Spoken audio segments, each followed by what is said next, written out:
सुनीता बाल निकेतन की ऑनलाइन क्लासों में आपका स्वागत है। प्रिय विद्यार्थियों, मैं प्रदीप सेन। आज हम पढ़ेंगे कक्षा 10 का गणित विषय।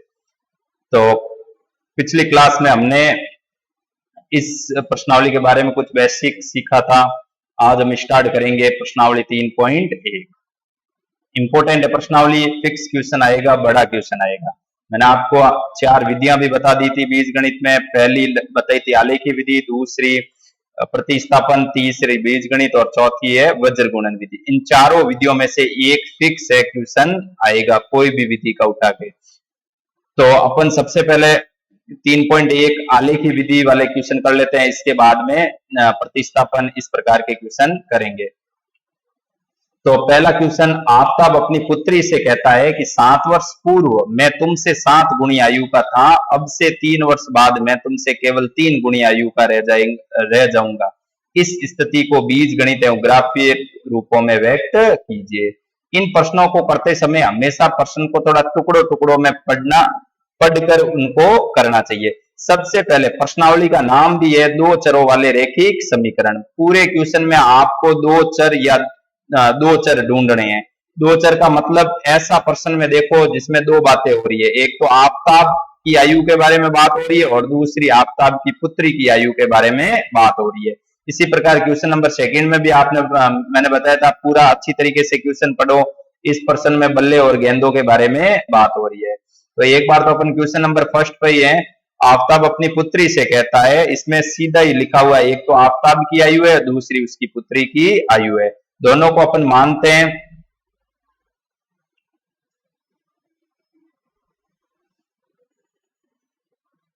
क्वेश्चन नंबर 1,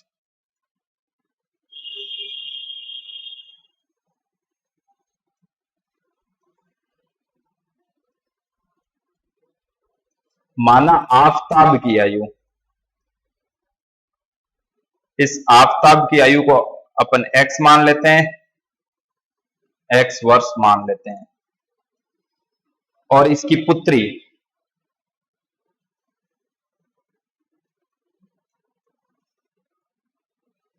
आफताब की पुत्री की आयु, इसको हम मान लेते हैं y। क्योंकि प्रश्न में दो चरों वाले रैखिक समीकरण है, इसमें हमें दो चर मानने पड़ते हैं। तो हमने पहले आफताब की आयु को x मान लिया और आफताब की पुत्री को y मान लिया। अब आप आराम से क्वेश्चन पढ़ लो। आफताब अपनी पुत्री से कहता है कि 7 वर्ष पहले मैं तुमसे 7 गुणी आयु का था। बस इस लाइन पर विशेष ध्यान देना, हमारी एक समीकरण बनके तैयार हो जाएगी कि 7 वर्ष पूर्व बात हो रही है 7 वर्ष पहले की। तो यहां पर मैं लिख लेता हूं प्रश्नानुसार, यानी जो प्रश्न कह रहा है उसके अकॉर्डिंग अपन लिखेंगे। तो प्रश्नानुसार 7 वर्ष पहले, तो 7 वर्ष पहले आफताब की आयु भी 7 वर्ष कम होगी और आफताब की पुत्री भी 7 वर्ष कम होगी। जैसे सपोज करो अभी आपकी आयु हो 20 वर्ष। अब मैं आपको पूछूं 7 वर्ष पहले, तो आप क्या करोगे, इस 20 में से 7 घटाओगे तो पीछे 13 बचेगा, यानी 7 वर्ष पहले की बात हो रही है। तो प्रश्नानुसार 7 वर्ष पूर्व, तो आफताब की आयु में भी 7 घटाएंगे और बराबर इसकी पुत्री की आयु में भी कितना घटाएंगे, 7 वर्ष। फिर प्रश्न में क्या कहा हुआ है कि 7 वर्ष पूर्व मैं तुमसे 7 गुणी आयु का था। मैं कौन, आफताब। आफताब कहता है अपनी पुत्री से कि मैं तुमसे 7 गुणी आयु का था। आफताब कहता है अपनी पुत्री से कि मैं तुमसे 7 गुणी आयु का था, यानी तुम्हारी आयु का गुणा किसके साथ कर लो, 7 के साथ। तो मैं और तुम आपस में बराबर हो जाएंगे। तो इस समीकरण को अपन थोड़ा सोल्व करते हैं। यहाँ सबसे ज्यादा मिस्टेक ये होती है, बच्चे कभी 7 का इधर गुणा करते हैं, कभी इधर गुणा करते हैं। ये एक बात और भी आपको ध्यान रखना है कि यहाँ आफताब है और यहाँ आफताब की पुत्री है, तो बड़ा आफताब होगा और उसकी पुत्री छोटी होगी। तो छोटी संख्या का गुणा 7 से करेंगे तभी तो ये आपस में क्या होंगे, बराबर होंगे। और अब इस समीकरण को अपन हल कर लेते हैं। वैसे कल आपको ये प्रश्न आधा करवा भी चुका हूं। x माइनस 7 बराबर 7 का गुणा y से हुआ तो 7y माइनस 7 का 7 से हुआ तो गुण 50। इसको थोड़ा सरल करता हूं, सभी को इधर बुला लेते हैं अपन। x प्लस का 7y इधर आएगा तो माइनस का 7y, ये माइनस का 7 पहले से इधर बैठा था, ये संख्याओं को उधर भेज देते हैं, कोई दिक्कत नहीं है। माइनस का गुण 50 पहला है, माइनस का 7 उधर जाएगा तो ये प्लस का 7। x माइनस 7y बराबर 49 में से 7 गए, पीछे क्या बचा, माइनस का 42। ये समीकरण नंबर 1। फिर अब में हमें समीकरण नंबर 2 बनानी है, तो वो ही वापस प्रश्नानुसार, प्रश्न को आधा और पढ़ेंगे। प्रत्येक प्रश्न में 2 समीकरणें बनेगी, फिक्स है। तो इस प्रश्न को आप और आगे पढ़ो। अब से, अब तो उम्र दोनों की, आफताब की आयु है x और अभी पुत्री की आयु है y। तो ये कह रहा है अब से 3 वर्ष बाद में, बात हो रही है 3 वर्ष बाद की। तो हमने कहा आफताब अभी है x का और उसकी पुत्री है अभी y की। अब से 3 वर्ष बाद में, तो इसमें भी 3 जोड़ेंगे और इधर भी हम 3 जोड़ेंगे। फिर और प्रश्न क्या कह रहा है, अब से 3 वर्ष बाद में मैं तुमसे केवल कितनी आयु का रह जाऊंगा, 3 गुणी आयु का रह जाऊंगा। मैं तुमसे केवल 3 गुणी, यानी इसका गुणा किसके साथ करवाना है, 3 के साथ, तो 3 गुणी आयु का रह जाऊंगा। अब इस समीकरण को थोड़ा सॉल्व करते हैं। x प्लस 3 बराबर 3 का गुणा y से हुआ तो 3y प्लस 3 का गुणा 3 से हुआ तो 9। आराम से इस इक्वेशन को सॉल्व करते हैं। जो भी चर राशियां या अंग्रेजी के अक्षर जिसके पास में, उन सबको बराबर के लेफ्ट हैंड साइड में लिखते हैं। x माइनस 3y, बाकी संख्याओं को अपन उधर लिख लेते हैं। 9 प्लस का 3 इधर जाएगा तो माइनस का 3। x माइनस 3y, 9 में से 3 गया तो ये 6। समीकरण नंबर ये कौन सी है, तो हमारे पास दोनों समीकरण आ गई है। दोनों समीकरण को अच्छी तरीके से एक बार वापस लिख लेते हैं। x माइनस 7y बराबर माइनस का 42 और दूसरी को लिख लेते हैं x माइनस 3y बराबर 6। समीकरण नंबर,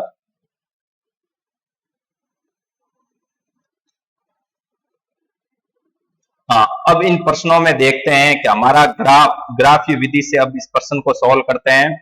सबसे पहले तो हमें प्रश्न देखकर ये बताना है कि हमारा जो ग्राफ है ये किस प्रकार बनेगा। तो मैंने कल आपको एक कंडीशन बनाने वाली क्लास में, आप कल वाली क्लास में देखना किस प्रकार शर्तें आपको 3 बताई थी।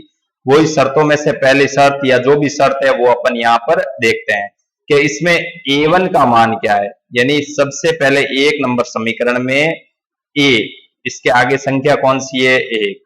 इसी प्रकार b1 का मान, पिछली क्लास आप एक बार अच्छी तरीके से देखना, आपको सब समझ में आ जाएगा। b1 का मान तो y का गुणांक होता है, वो b1 का मान है, तो माइनस का 7।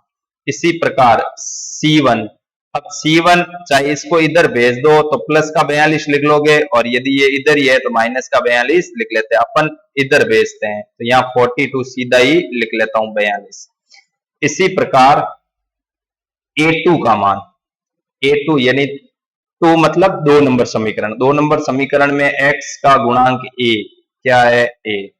इसी प्रकार b2 का मान, x का y का गुणांक है माइनस का 3, और लास्ट c2 का मान तो प्लस का 6 इधर जाएगा तो माइनस का 6। तो a1 b1 c1 a2 b2 c2 सबके मान हमने लिख दिया। अब हम कंडीशन रखते हैं। सबसे पहले a1 बटा a2 का मान निकालते हैं, 1 बटा 1। इसी प्रकार b1 बटा b2 का मान निकालते हैं, माइनस का 7 बटा माइनस का 3। माइनस से माइनस कैंसिल, यानी पीछे क्या बचा, केवल 7 बटा 3। इसी प्रकार c1 बटा c2, 42 बटा माइनस का 6। 6 का भाग इसमें दिया तो ये माइनस का 7 बार। हमने इन तीनों मानों को देखा, क्या तीनों मान अपने बराबर आए क्या, क्या तीनों में से कोई 2 बराबर है क्या। हमने शर्त देखी, आप अच्छी तरीके से इन तीनों मानों को देखो, तीनों के तीनों आपस में बराबर नहीं है। यानी a1 बराबर नहीं है किसके, b1 बटा b2 के, और ये भी बराबर नहीं है c1 बटा c2 के।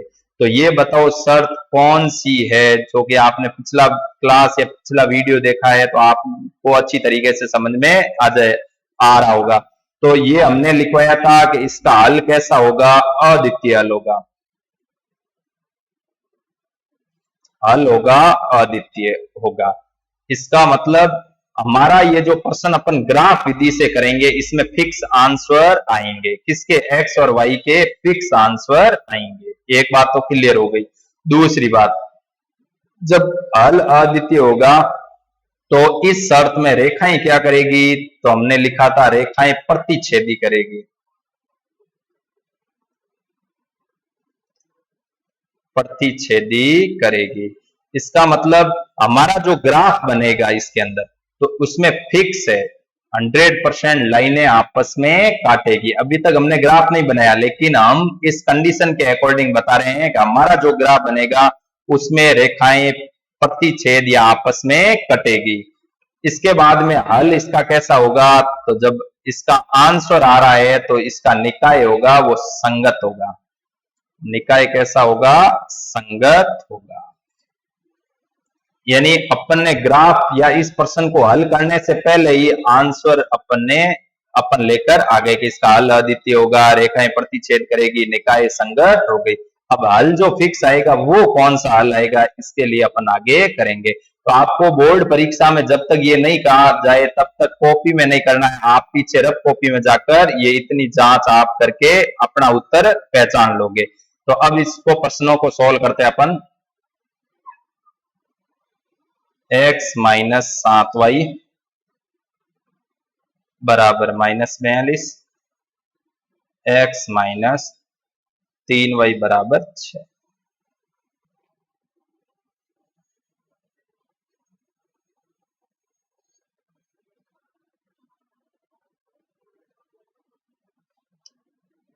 हाँ, तो हमारे पास ये दोनों समीकरण आ गए। अब इसको अपन सोल्व करते हैं।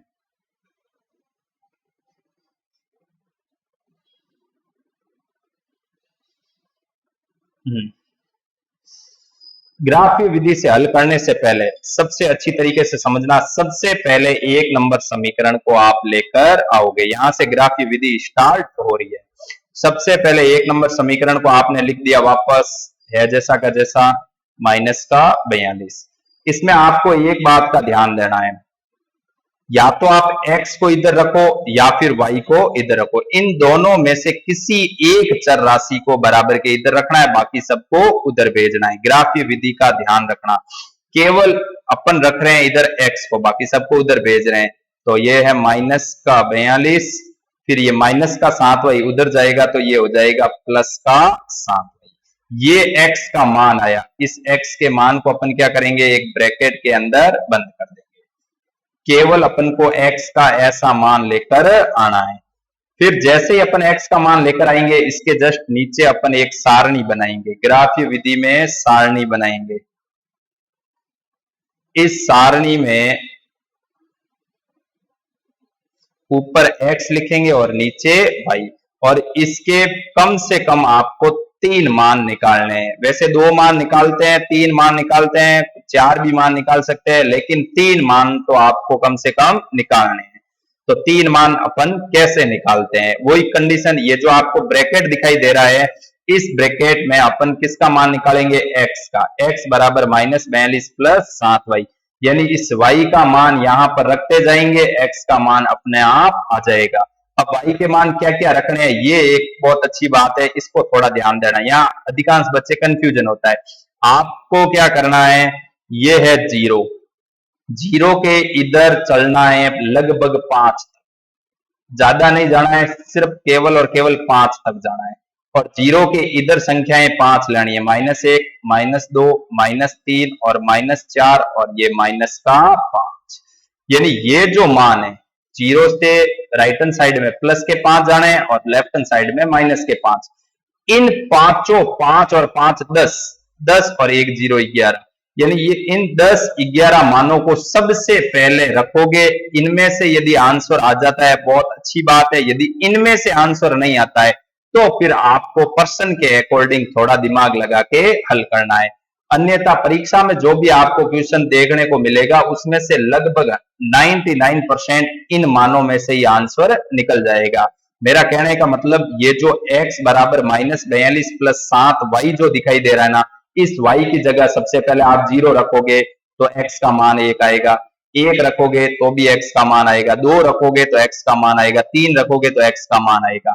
ध्यान देना है, जहां तक आपकी कोशिश हो x के मान है वो पूर्णांक आने चाहिए। पूर्णांक मतलब ऐसे 0 1 2 3 4 ऐसी कोई गिनती में आओ, माइनस का 1 माइनस का 2 इस प्रकार की कोई गिनती में आओ, ताकि हम ग्राफ बनाते समय कोई हमारे दिक्कत नहीं होती है। फिर कोई एक कंडीशन या कुछ ऐसा इक्वेशन है तो उसमें हम पॉइंटों में लाके बता देंगे। तो एक बार इस प्रश्न को आप अपन करते हैं इस प्रश्न को। तो x का मान, इस ब्रैकेट को विशेष ध्यान देना, ये ब्रैकेट ही हमारा इस सारणी को पूरा भरेगा। तो सबसे पहले मैं y की जगह मान लो सबसे पहले स्टार्ट करता हूं 0 से। तो 0 को रखते ही x का मान कितना आ जाएगा 42। एक बार सपोज करो, आपको बता रहा हूं, जब ये देखो x बराबर माइनस का 42 प्लस 7, x की जगह हम क्या रखते हैं 0। तो देखो माइनस का 42, 7 का गुणा 0 से किया तो ये 0 और x का मान क्या आया 42। अब आपके ग्राफ तो 9th क्लास में देखा होगा, ग्राफ में अपन 42 तक लाइनें क्या खींच सकते हैं, क्या नहीं खींच सकते हैं, क्योंकि 42 में तो काफी ग्राफ बड़ा हो जाएगा। तो अपन क्या कह रहे हैं, y बराबर 0 पर माइनस 42 गलत नहीं है, आ तो गया, लेकिन अपन का ग्राफ बनेगा तो अपन 42 हमारे पास ग्राफ में कॉलम नहीं होंगे। फिर यदि हम छोड़ छोड़ के ग्राफ करेंगे तो भी काफी बड़ा हो जाएगा। तो इसलिए हम y की बराबर 0 से थोड़ा और आगे बढ़ते हैं तो क्या दिखाई दे रहा हमें, 1 रखते हैं। तो 1 रखेंगे तो सीधे आपको बता रहा हूं, देखो 7 का गुणा 1 से होगा तो 7 और 42 में से 7 गए तो पीछे 28, 35 आएंगे और 35 भी काफी बड़े हैं।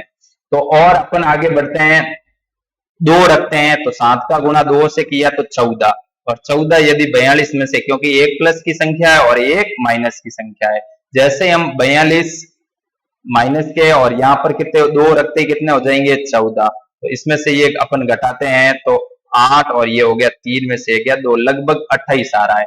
28 भी काफी बड़ा है, क्योंकि अपन ग्राफ लगभग 15 और 20 तक ज्यादा से ज्यादा ले लेते हैं, और या फिर गैप अपन ले लेंगे 0 2 4 6 8 10 का, इस प्रकार भी अपन ले सकते हैं। और आगे गए तो 3 दिखाई दिया, 3 यदि रखते हैं अपन तो 7 या 21 और 21 कितने हो गए 42। तो ये लगभग हमारे सेटिस्फाइड जैसा मान आ रहा है।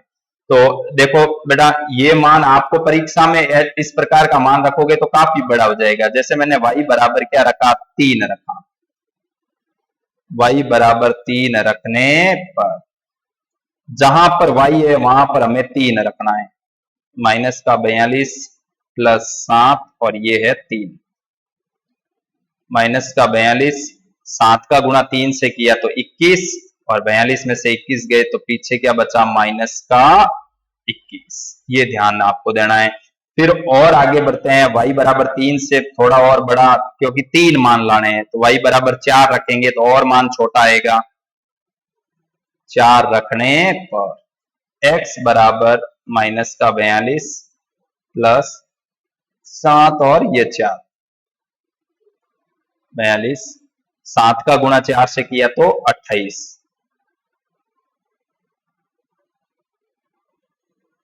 हाँ 42 में से 28 गए, पीछे कितना बचा 14, वो भी किसका माइनस का।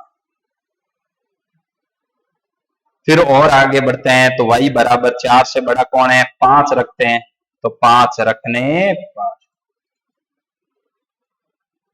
x बराबर माइनस 42 प्लस 7, y की जगह हमने क्या रखा 5, माइनस 42, 7 का गुणा 5 से किया तो 35, पीछे बचा माइनस का 7। तो ये हमने मान रखे। देखो वापस एक बार सुनना, यहां सबसे ज्यादा मिस्टेक होती है, इस मान को मैं थोड़ा डिलीट कर लेता हूं।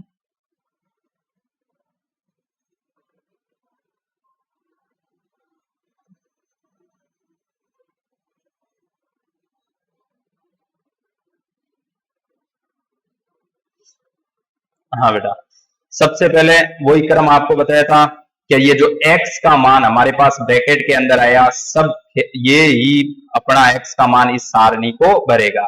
सबसे पहले मैंने कहा मान रखते समय सबसे पहले 0 रखोगे, फिर 1 रखोगे, 2 3 4 5 तक रखोगे। 5 तक यदि सही आंसर आते हैं तो अच्छी बात है, नहीं तो फिर माइनस में रखने हैं आपको।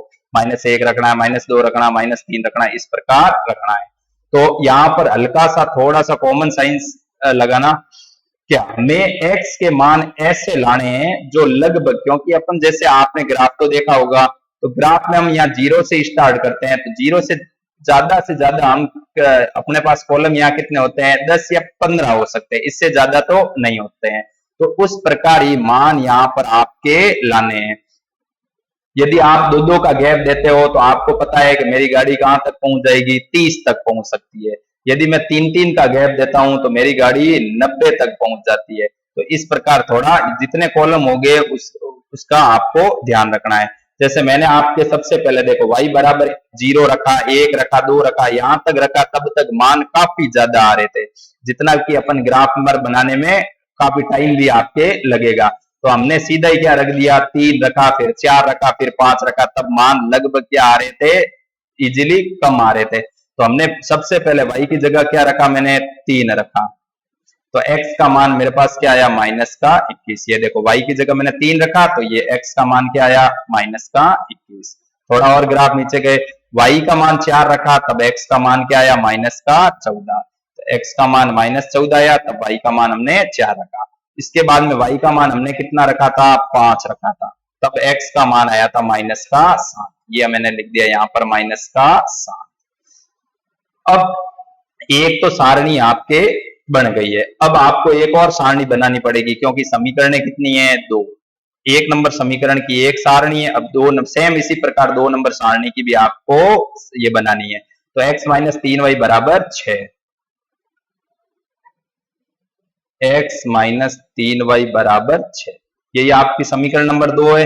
तो 1 नंबर को ली, इसी प्रकार आपको 2 नंबर समीकरण लेनी है, और इसमें वही प्रोसेस, x को इधर रखना, बाकी सबको उधर भेजना है। ये 6 पहले से इधर था, -3y जब इधर जाएगा तो +3y, और इसको आप किसके अंदर रखोगे, ब्रैकेट के अंदर। अब ये जो x का मान आया, इसके जस्ट नीचे आपको क्या बनानी है, सारणी। तो सारणी एक अपन बना लेते हैं।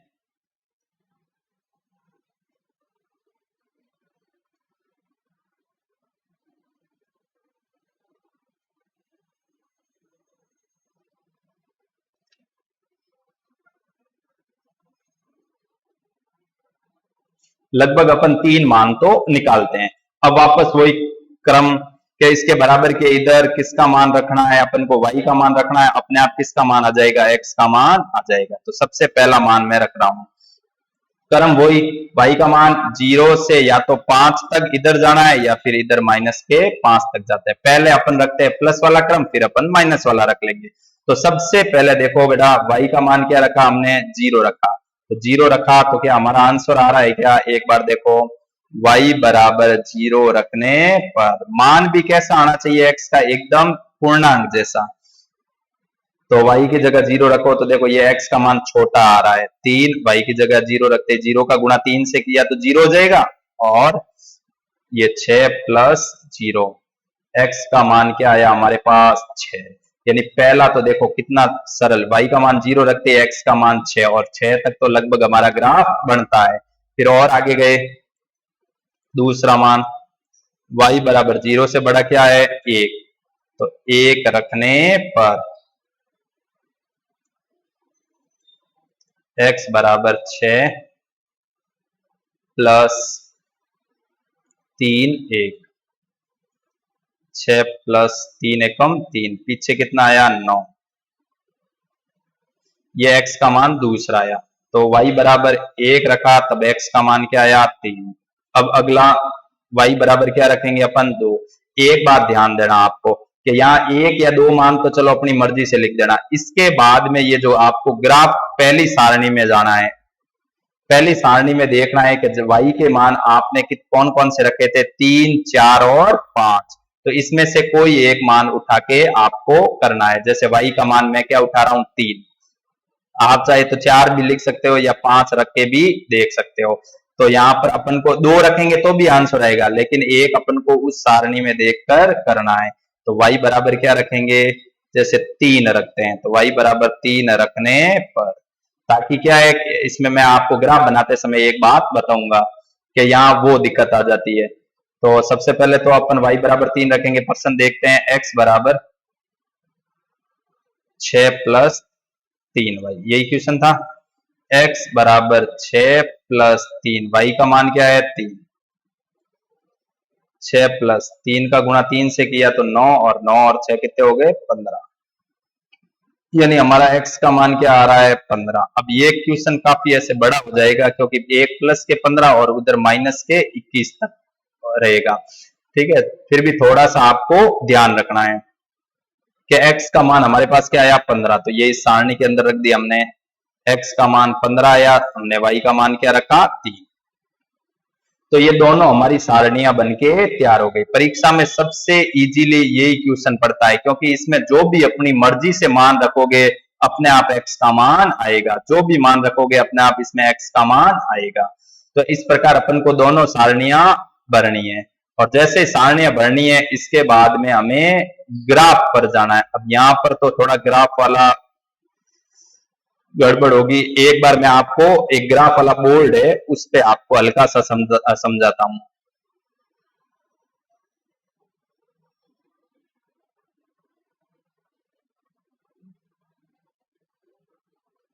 ग्राफ ही नहीं खुल रहा है।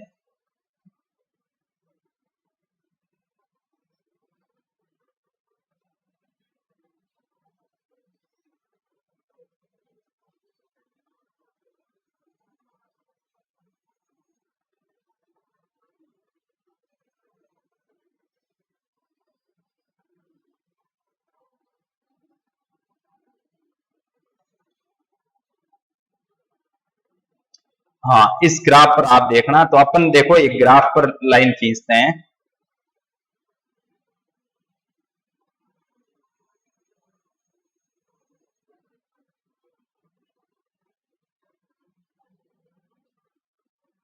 सपोज करो एक ग्राफ आपके पास ग्राफ पन्ना होगा, ऐसा ही पन्ना होगा, उसमें एक बराबर बीच में लाइन सीधी खींचनी है और एक ये इस प्रकार तिरछी लाइन खींचनी है।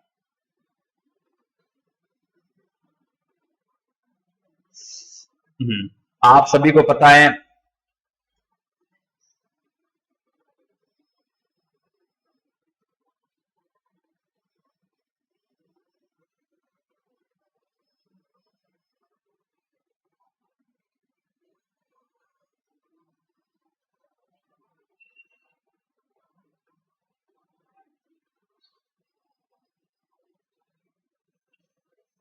आपको पता है ये होता है मूल बिंदु 0,0 वाला। अब यहाँ थोड़ा सा मैं आपको लिख के ये बता रहा हूं। ये सपोज करो अपन यहाँ पर अपन को पता है, देखो बेटा एक सारणी में मान काफी बड़े हैं, तो इसलिए मैं यहाँ ऐसे दो दो का गैप ले रहा हूं। तो ये जैसे 2, यहाँ पे हो जाएगा 4, 6, 8, 10, 12, 14, 16, 18, 20, 22, 24, इस प्रकार आपके ग्राफ में आना है।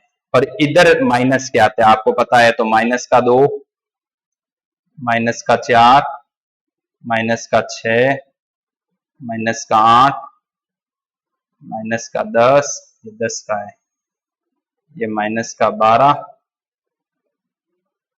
माइनस का 14, माइनस का 16, माइनस का 18, माइनस का 20,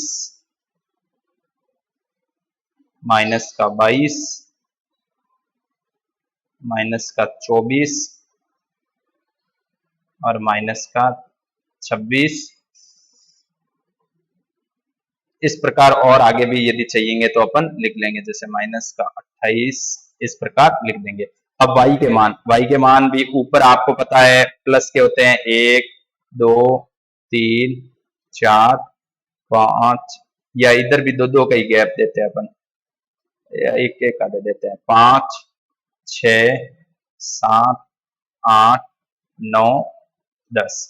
और इधर दिया तो इधर माइनस का 1, माइनस का 2, माइनस का 3, माइनस का 4, ये माइनस का 5, माइनस का 6, माइनस का 7।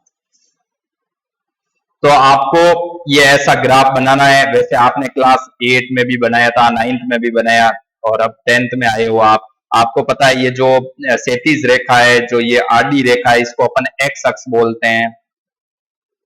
ये लिख लेता हूं यहाँ पे, इसको अपन एक्स अक्ष बोलते हैं। ये होता है एक्स डैश अक्ष होता है, ये होता है वाई डैश, सॉरी वाई अक्ष होता है, और इसके नीचे वाला होता है वाई डैश अक्ष। आप सभी जानते हो कि क्योंकि ये एक्स अक्ष है तो यहाँ एक्स के सभी मान प्लस में है, इधर एक्स डैश एक्स में एक्स के सभी मान माइनस में होते हैं, वाई अक्ष में वाई के सभी मान प्लस में होते हैं, और वाई डैश एक्स में वाई के सभी मान माइनस में होते हैं।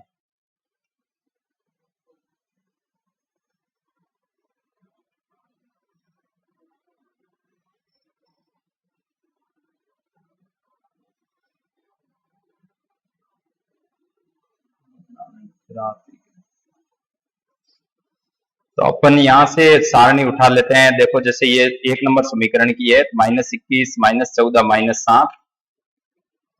तो यहाँ लिख रहा हूं -21 -14 और -7। वाई के मान 3 4 5, 3 4 5।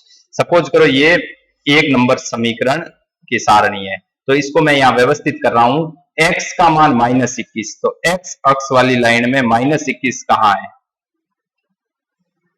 यहां पर है। तो इस पर एक पॉइंट लगा दिया और एक क्या कर दिया, ऊपर गोला लगा लिया। और x का मान है -14, सॉरी x का मान -21 हमने रख दिया, y का मान 3। तो इसी लाइन पर देखना, y का मान 3 ऊपर है या नीचे? ऊपर y के मान सभी प्लस में है, तो 1 2 और ये 3 यहाँ पॉइंट करके गोला कर देना। इसको थोड़ा इरेज से डिलीट करते हैं, ज्यादा हो जाएगा। चलो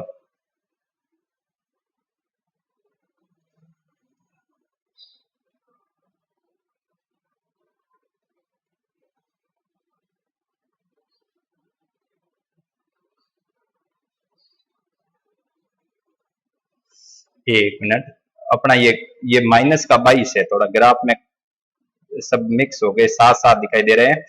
एक बार वापस इरेज करते हैं अपन। यहां पर देखो x का मान -21 और y का मान 3, इन दोनों से एक पॉइंट बनाते हैं, बिंदु बनाते हैं। तो x का मान -21, तो -21 ये नहीं है, 20 और 22 के बीच में 21 है, तो ये देखो -21 यहाँ पर है। और y का मान 3, y का मान 3 कहाँ है? देखो ये रहा सबसे ऊपर, तो ये पॉइंट यहां आएगा लगभग।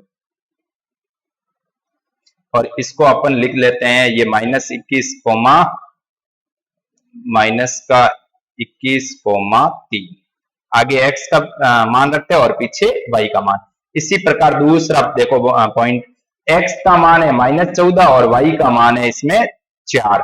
तो x का मान -14 ये रहा आपके, और y का मान 4, तो यहां से सीधे 4 के पास गए, तो ये देखो यहाँ पॉइंट आ गया आपका। इसी प्रकार तीसरा मान, x का मान -7, -7 x अक्ष पर -7 अपन देखते हैं, तो -6 और -8 के बीच में होगा -7, और यहाँ पर y का मान 5, तो y पर देखो y 5 कहाँ है? ये देखो ये रहा, तो यहाँ पर हमने लिख दिया ये y बराबर 5। इसको यहाँ पर क्या बना दिया अपन ने? ब्रैकेट। तो ये देखो इस बिंदु के अपन पॉइंट लिखते हैं -14,4, और इस पॉइंट या बिंदु के मान लिखते हैं अपन -7,5। ये तीनों बिंदु है, और तीनों बिंदु से गुजरने वाली एक रेखा खींचते हैं, इसके लेके एकदम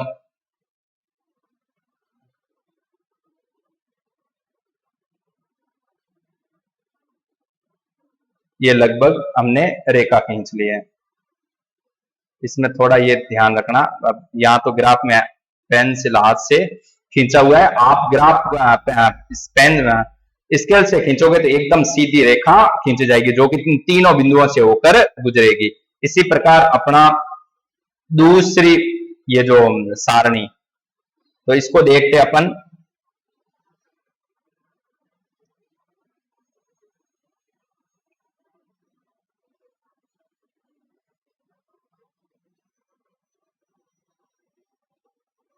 ये सेकंड सारणी, पहला सीधा ही मान मैं रख रहा हूं, x का मान 6 और y का मान 0। x का मान 6, x का मान x अक्ष पर 6 देखो ये रहा, x का मान 6 और y का मान 0, और y का मान 0 यहीं पर होता है। तो ये अपना पहला बिंदु आया 6,0। इसी प्रकार दूसरा मान, x का मान 3 और y का मान 1। तो x का मान 3, ये देखो x अक्ष पर x का मान 3 और y का मान 1। तो 1 देखो ये जस्ट ऊपर है, यहां कर दिया हमने गोला और यहां लिख दिया हमने 3,1। तीसरा मान, x का मान 15 है और y का मान 3 है। तो x का मान हमें कौन सा लेना है, 15। तो x का मान ये रहा 15 और y का मान 3। एक मिनट, यहां गड़बड़ हो रही है, यहां पर अपने एक छोटी सी मिस्टेक हुई थी। ये देखो y का मान हमने कितना रखा था, ये आपके सामने ही है कि y का मान हमने 1 रखा था।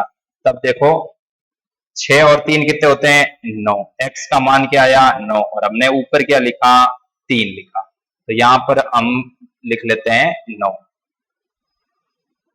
अब एक बार वापस उस ग्राफ पे आते हैं, x का मान 9 और y का मान 1।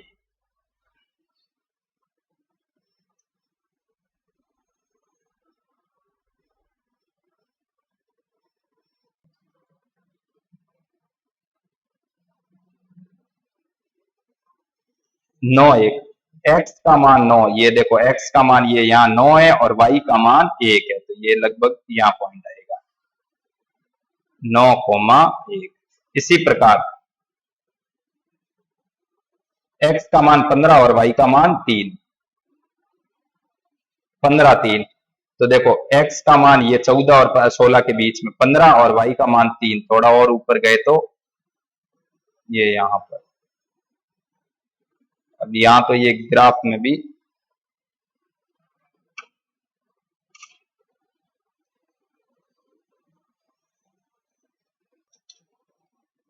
तो आप इस लाइन को जैसे ही आप खींचोगे यहां से, तो ये लगभग आगे, एक मिनट,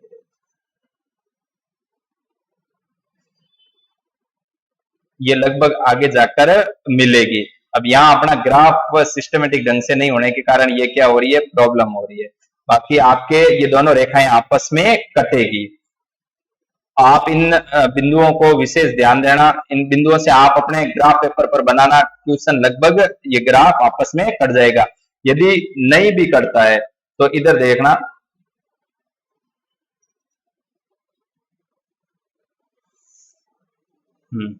यदि मान लो आपने एक रेखा ऐसे जा रही है,